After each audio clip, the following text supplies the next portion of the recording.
Welcome to this episode of Associations Now Presents Industry Partners Series, an original podcast series from the American Society of Association Executives. I'm Sharon Pare, Partnerships Director at HighRoad, a HubSpot agency, co-host of Rethink Association, and your host of the series throughout the year.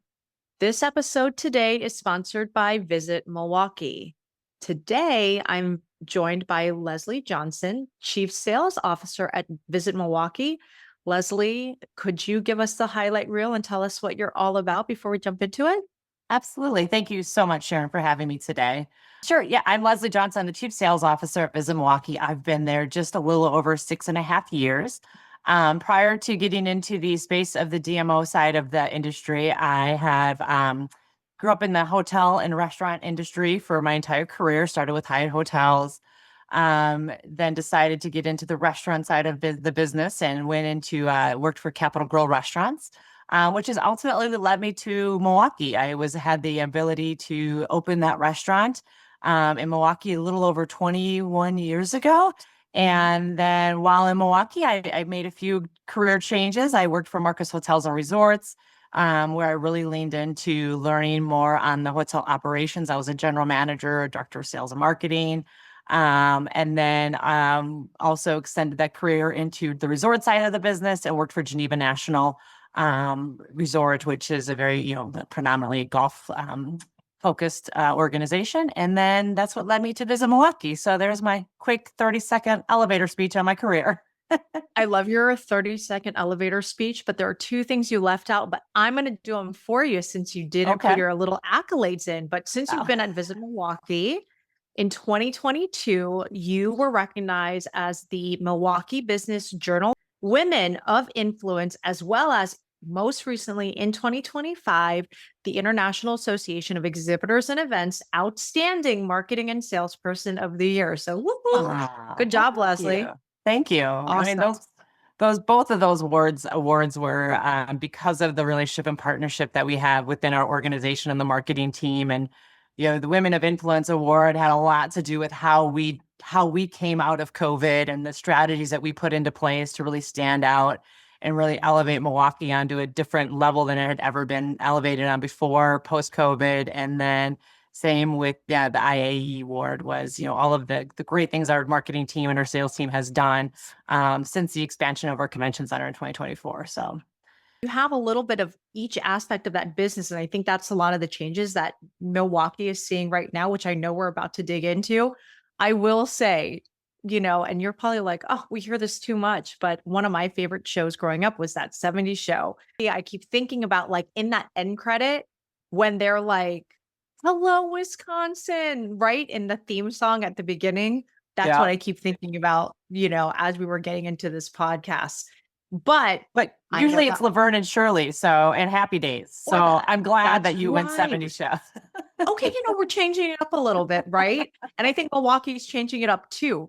And I know that's what we're going to talk about today. And that's really the theme around our conversation. And I know Milwaukee's really having a moment. So I know we're going to talk about the expanded Baird Center, some Michelin recognition, which I know is always a big deal, no matter what city you're in, but especially in somewhere like Milwaukee, and the growing culinary and cultural scene. So Leslie, from your perspective, what do you think is driving that momentum right now? It's so great that Milwaukee, is absolutely, having this moment, and it's something that's been in the making for so many years. We're just now seeing the results of a lot of the investments that have come together with the expansion of the convention center, the incredible culinary growth that you just mentioned there too, and a lot of this kind of comes in tandem with hosting such large events like the national with the RNC. That we hosted in 24, which seems like forever ago, as well as a couple of industry events, hosting Connect Marketplace.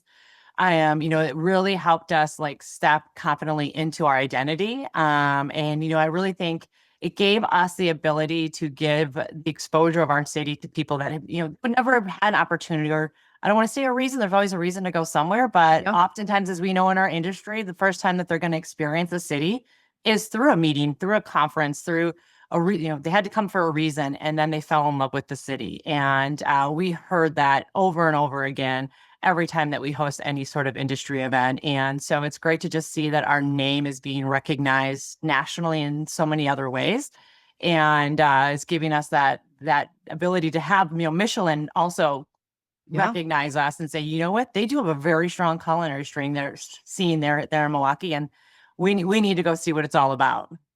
So let's talk about the Michelin stuff now, right? I think that there is this campaign that Milwaukee's running right now called the Flavor Era, which I think is really cool concept. Can you share a little bit more about, when you say the Flavor Era, tell us a little bit more about that.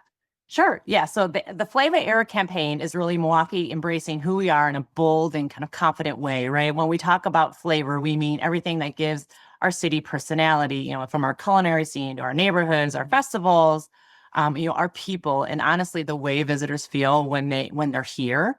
We're not trying to just copy another city. We've leaned into what makes us distinctively different, what makes us Milwaukee. And I think that authenticity is really, wow, what today's traveler and meeting planners are looking for. When you think about the culinary scene and look at the culinary scene in Milwaukee, we are not a chain heavy city. And as I talked about earlier, I brought a big chain to downtown Milwaukee. And You I will sure tell did. you, Yep. it was a challenge because Milwaukee's like, no, we don't do chains. We have some amazing creative chefs here in Milwaukee. And, Capital Grille did a great job of incorporating themselves into the market and really embracing the local culture and the people to build that restaurant to what it is today. But that's really, we've stayed true to that. And so, from the culinary side of things, but yeah, it's more of like, it's kind of that swagger. Like we were always that Midwest, like shy, like we're not overconfident. We're not gonna speak loud and proud. We're just gonna be here in the corner. And Milwaukee's completely changed that tune. Yeah. Well, you started getting into this about the flavor, right? Mhm. And how what it means for meeting planners. And I know a lot of that is centered around the food and some of that the local experiences, the local culinary experiences. But is there a little bit more to that flavor that the meeting planners and the attendees will love about Milwaukee that you want to share? I think, for planners and attendees, flavor really means the experience so that feels memorable and is like rooted in the place. Instead of the intangibles, right? Like in Milwaukee, attendees are not just gonna, be sitting in a meeting room all day. They're gonna be walking around the lakefront between sessions, discovering, incredible restaurants, experiencing our festivals, and really interacting with our hospitality community, which is genuinely welcoming individuals. I hear that all of the time from planners of like, we love everything that you have about your city. You have all of the tangibles, but it's really the people and the way they make you feel and how welcoming they are, that they are just so appreciative when they come to our city. That's awesome. And, Yeah. I think that, you know, being able to visit a city where it's your first time and you're Mhm. not really sure what to expect and, finding hospitality that's above and beyond, a lot of the times that's what brings you right back to that city, right? Right. The So, connections you that make brings and the things that you didn't get to experience, the exactly. little things that you did that you're like, I want more of that. And we often hear like, because you come for a conference, and we've all been guilty of it. We go to the Right. convention center, we go to the hotel, we go back and forth, and maybe we go out for an evening. But when you start to see a lot of these cities, there's so much more to experience that you just didn't get an opportunity to do so. It's like that's that flavor we want you coming back for more, right? You Yeah. just got to come back and taste some more of it. It seems like that evolution of the brand for Visit Milwaukee also changed how you guys are also approaching sales and partnerships too, right? So, how would you say that your messaging and sales strategy has evolved even in the recent years? I would love for you to dig into that. Well, and a lot of that evolution changed, back in 2021. We were one of the only cities when a lot of cities were pushing pause on the growth of their city, their expansion of their convention centers, whatever it might be. Milwaukee was one of those very few cities that stood up and said, "We're going to continue to move forward. We are going to approve the expansion of this convention center." And when all of this craziness is over, we're going to be in a different place, and we're going to be ready to be a different type of city than we were going into COVID. And so I think that Right.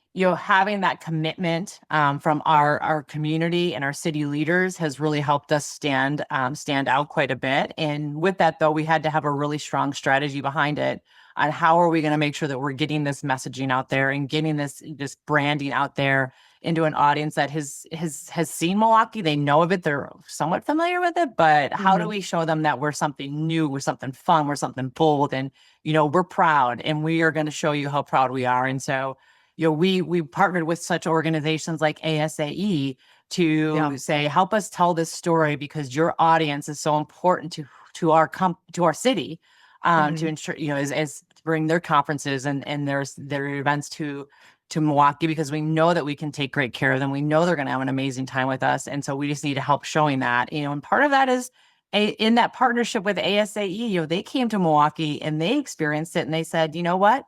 We want to have our annual conference there in 2034, which for us is, a huge win. It is the Super Bowl of conferences for our industry. And so to have that feather in our cap has just been help catapult us again into another level of meetings and conventions for the city. So I wanted to ask, because you mentioned this earlier, but how were big events like the RNC or Connect Marketplace, how did they change perceptions for Visit Milwaukee? From the RNC standpoint, we technically were supposed to host the DNC in 2020. And of course, COVID changed all of that. And, so good and bad, kind of in a for us, in a positive thing to have the RNC come to us shortly after and say, all right, your city clearly had the infrastructure to host the DNC. We're really interested in looking at you for the RNC because of your infrastructure, because Milwaukee could be a great destination for that. And what that really gave us, it gave us the ability to have an audience, a worldwide audience. We had people from all different countries reaching out to us saying, how great Milwaukee looks. They did such a great job of showcasing and highlighting the city.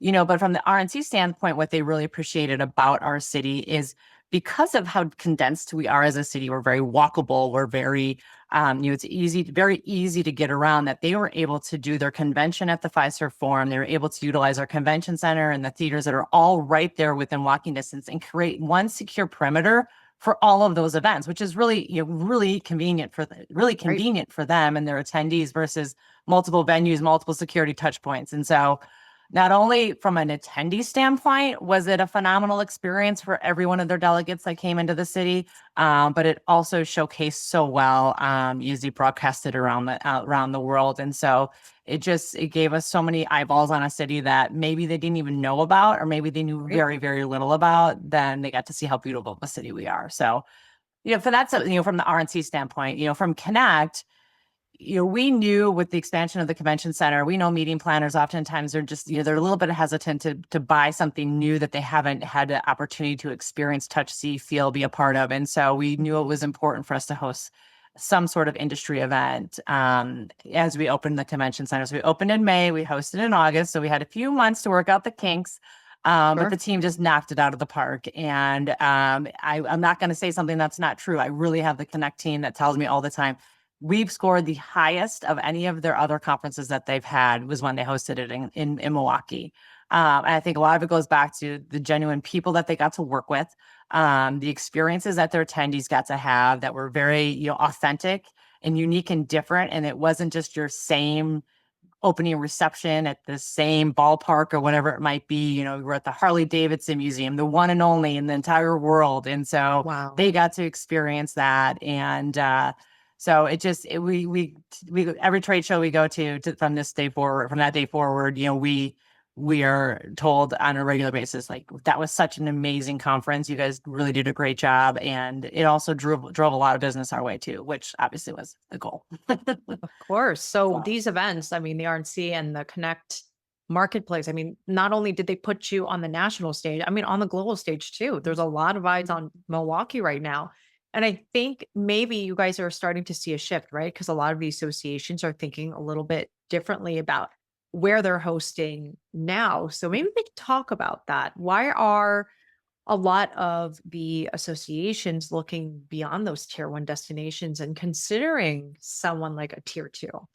Sure. Yeah. Tier 1's definitely, they're important. There's certain conferences that just can't physically fit into smaller destinations. And where we've seen now with either associations rethinking how their annual conferences are going to look, or is it going to be more regionalized, or Maybe their attendance is shifting, or they're just, we've really been able to take advantage of a lot of that. And, when you go into a tier one city, you're one of many. You're one of many, many conferences, meetings, events, leisure activities. There could be a Taylor Swift concert going on. There could be all of these things that are impacting their attendee experience as well as their experience.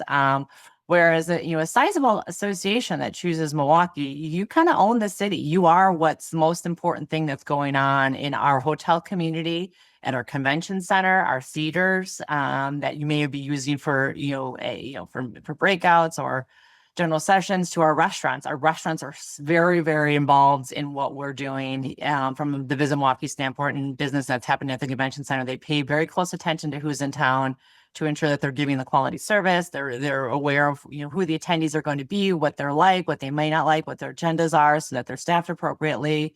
And when you work with a smaller destination, you have that level of involvement from your community that you just don't necessarily get sometimes. No fault from a tier one cities, not their fault. They're just so big that it's hard to get everybody on that same page. Whereas in some of our tier two cities, you definitely get that personalized touch and then you get the Midwest hospitality on top of it. So Yeah, you can't beat the Midwest hospitality. I'm not going to throw any shade on my Northeast folks, but I do live in the Northeast, and it's tough to come by some of those Midwest hospitality type folks. Let's take a quick break for a word from our sponsor. You're invited to experience the rhythm, flavor, and momentum defining Milwaukee right now. At the center is the award-winning Baird Center, anchoring a thriving downtown. From the energy of Landmark Credit Union Live to the highly anticipated Nature and Culture Museum of Wisconsin and traditions like the Wisconsin State Fair, Milwaukee's personality shows up in every corner. We've now stepped boldly into our flavor era, from Adidas sneakers that unlock festival access to recognition in the Michelin Guide. And with even more exciting developments on the horizon, you may find yourself planning a visit long before ASCE arrives in 2034. Get a taste now at visitmilwaukee.org/meet. It really seems like Visit Milwaukee is really equipped to be able to deliver on all of those expectations. You talked about the hospitality, we talked about the food, we talked about everything kind of just being in this nice little bubble. What would you say are some of the advantages that Milwaukee offers associations specifically? I think it's important. From what I hear from clients, it's important for a city that really they want to work with cities that really work well together, meaning our hotel community to our convention center community to our bureau. We have a great working relationship. And I can't say that was always the case.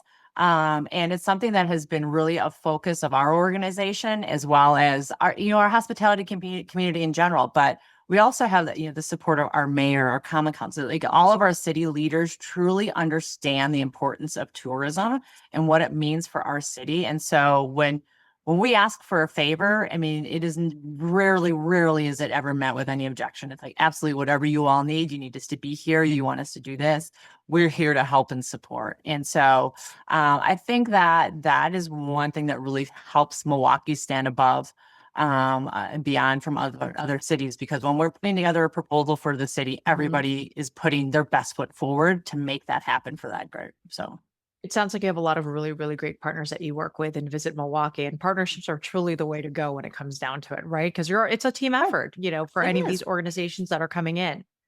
Absolutely. Yeah. I have another question too. But how does Milwaukee balance the affordability for the associations while delivering the premium experience that you're giving to those that come to the city?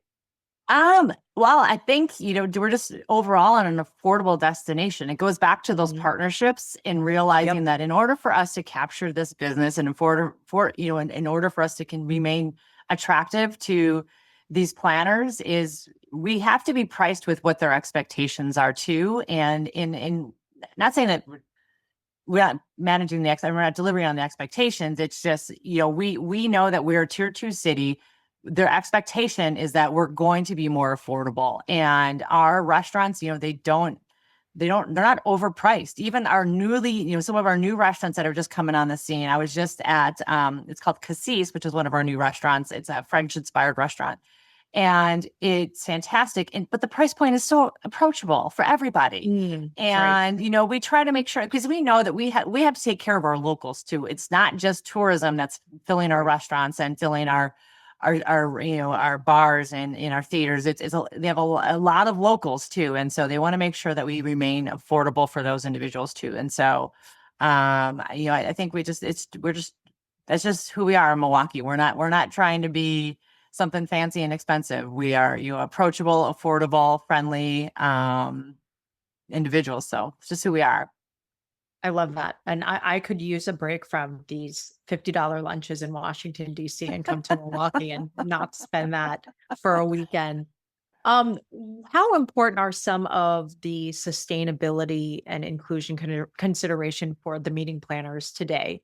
I know that there are some certifications that Visit Milwaukee has. Can you share a little bit about that? And I know that those might be some important points that some of our listeners might like to hear a little bit more about.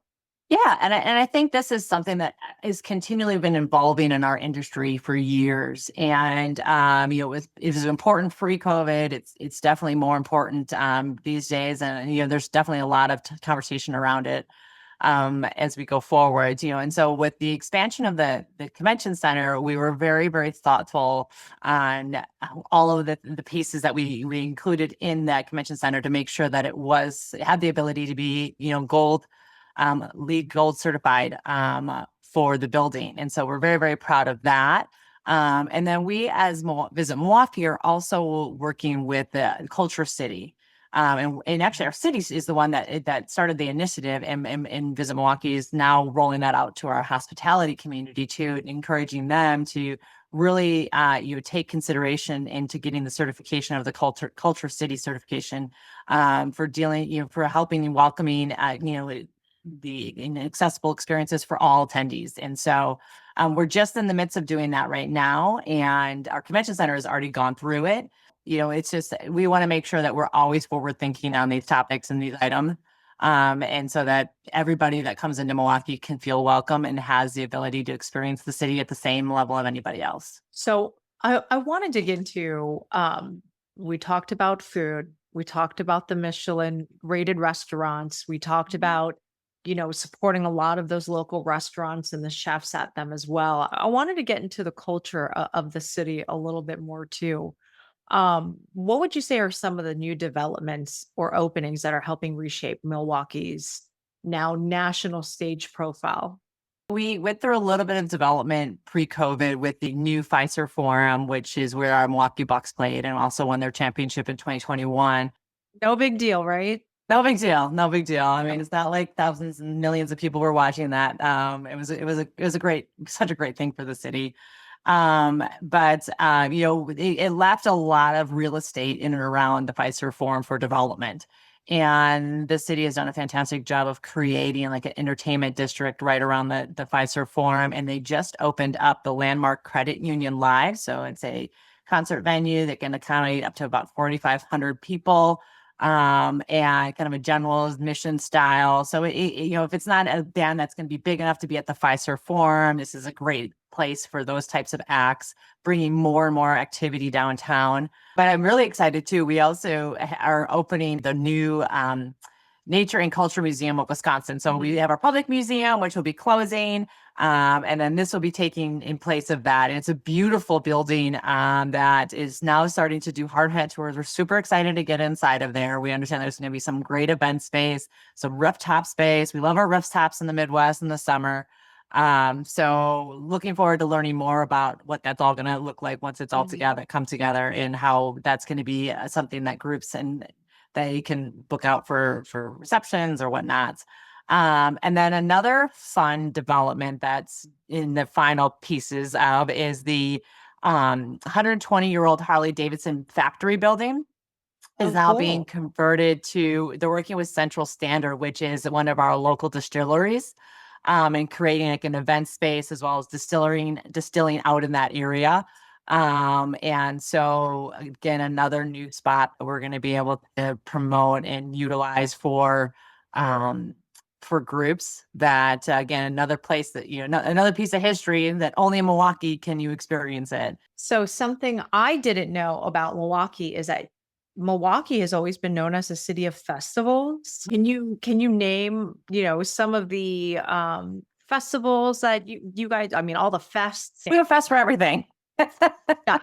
Tell us a little bit more about that and how it translates into the experience for the meeting and event planners too. Yeah, no, we're so fortunate that really, kicking off that first weekend in June with Pride Fest, every Mhm. weekend we have some sort of festival that's taking place. Majority of them are going to be down on the lakefront at the Henry Meyer Festival grounds, which is where Summerfest, which is the world's largest music festival, takes place every June, July timeframe. Mhm. And so we have Polish Fest, we have Festa Italiana, we have, Oh my um, gosh. yeah. Our Juneteenth festivals down there. Polish Okay. fest. I guess I'd Polish German fest, which is my favorite because you get the big pretzel and the beer. I mean, we were such Love that. a German community. And then we have a new one coming up this year, which is called the Freshwater Food and Wine Festival. So that's going to be brand new in September, which I'm excited about. So and we do find that groups do appreciate having they kind of can tail end their conference into those festivals. People can stay longer, invite their families, come Right. in and really get to experience a festival post conference or pre-conference. I actually have a couple of clients that are coming in right before their conferences right before Summerfest. And so I've got their entire team, kind of their load-in team heading over to Summerfest on that Saturday. So it's a It great gives way them a to little just bit of a taste, right, of exactly. Milwaukee outside of just, being in the conference at the convention center, which I know you give an experience outside of that, but this really gives them a true feel of what Milwaukee's all about. So I think that's really neat that Yeah, you are the city of fests or the festival. city You're of festivals. So, sitting at a picnic um, table, listening to like these amazing bands yeah, on the stage, overlooking Lake Michigan. I mean, it doesn't get much better than that. it really doesn't. So what would you say then surprises first time convention attendees about Milwaukee right now? You first fly into Milwaukee over Lake Michigan. What a beautiful, entry into our city that is. That often surprises people. The fact that our waterfront is so incredibly accessible too. So Mhm. it's all owned by the county, and so it's all parks and paths and running paths and walking, bike paths in the marina there. And so those attendees that do have the opportunity to get down there, and we encourage conferences too. If you're going to do a 5K, if you're going to do some sort of fitness or recreational activity, try to get down to the lakefront because of just how beautiful it is. And attendees just really, really enjoy that. They are oftentimes surprised by the walkability and the affordability. Mhm. Going into any of our bars right there on MLK Drive, right? That's right near the convention center district. It's your local, you're with the locals immediately. It's not like there are these over commercialized restaurants or bars. And they always appreciate just that vibe that comes with that whole entertainment area. And obviously, the expansion of the Baird Center, I can't say it enough, what a beautiful building that is. And the intention that was put into the building of that convention center, people very much appreciate. You just don't feel like you're in a convention center. And so from an attendee standpoint, it's much, much appreciated, going into an exhibit hall with one entire wall is glass, and you get to feel like you're outside a little bit Yes. or get a little bit of Oh a my sense of what's gosh. happening outside. All right. Well, I wanted to wrap up with a little lightning round. You've been in Milwaukee for what, 21 years now is what I think I remember you saying. Yes. And um, if you could share your favorite restaurant, It's the Calderon Club. Mama's how still in the the back making the meatballs. I mean, it is a fantastic Italian dining experience. It's located right by our convention center. That's a tough question. It's like asking me who my favorite child is.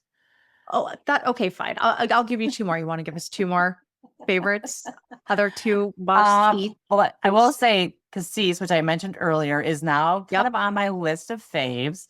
Okay. It has a beef tartare that is to die for. You want a third? Well, this is like a local spot that it's called the Swinging Door. It's where I go for lunch if I want a really good beet salad. But they have amazing Okay. chicken tenders. It's kind of like this little quaint, you got to know what's there kind of spot. It's like the Sounds like neighborhood a restaurant. speakeasy sandwich spot or Mhm. something. Yeah. Okay. Yep. Yep. Okay. Yep. How about the most underrated neighborhood? I think Bayview is definitely a Okay. neighborhood. It's kind of south of the city. It is like up and coming. A lot of great restaurants are coming, starting to open in that area. So if you're Okay. coming to Milwaukee, you're gonna want to jump in an Uber and head down to the Bayview area and check out some of the restaurants down there for sure. Best local hidden gem. Oh, That means if you got to the end of this podcast, now you get the locals' point of view on where to go. well, I told you the swinging door is a great spot. Blue at the top of the Pfister, as much as I don't know if I would call it a local spot, but it's like a Is it a spot that rooftop? it's a rooftop. The It's got rooftop. beautiful Okay. views and it's on Okay. top of the historic Pfister Hotel. So it just gives you kind of that elevated, elegant experience if that's what you're looking for a great Okay. martini with a beautiful view. It's a great spot to go. Or they do Sunday teas as well. So I hope you know I'm revisiting this podcast for the 2034 visit. I'm gonna be like, Leslie said all of these. Okay, one yes. one last question. Okay. One last question.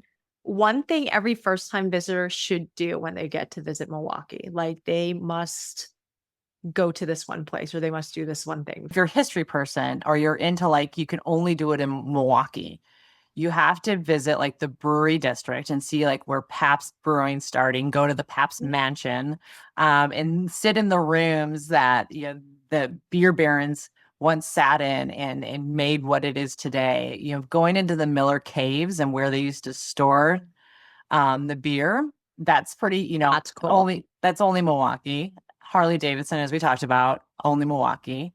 I said one thing, but now we've got Oh, five. So you know what? That's even better.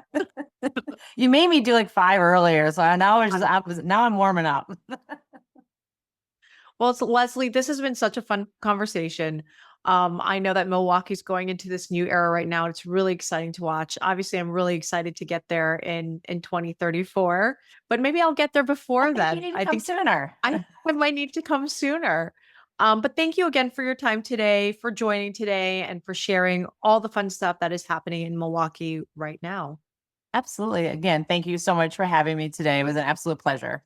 Thanks to everyone for listening to this episode of Associations Now Presents Industry Partner Series. Join us each month as we explore key topics relevant to association professionals, discuss the challenges and opportunities in the field today, and highlight the significant impact associations have on the economy, the US, and the world. Be sure to subscribe to our podcast on Apple, Spotify, or wherever you listen to your favorite podcasts. And for more information on topics impacting the association space, visit Associations Now online at associationsnow.com.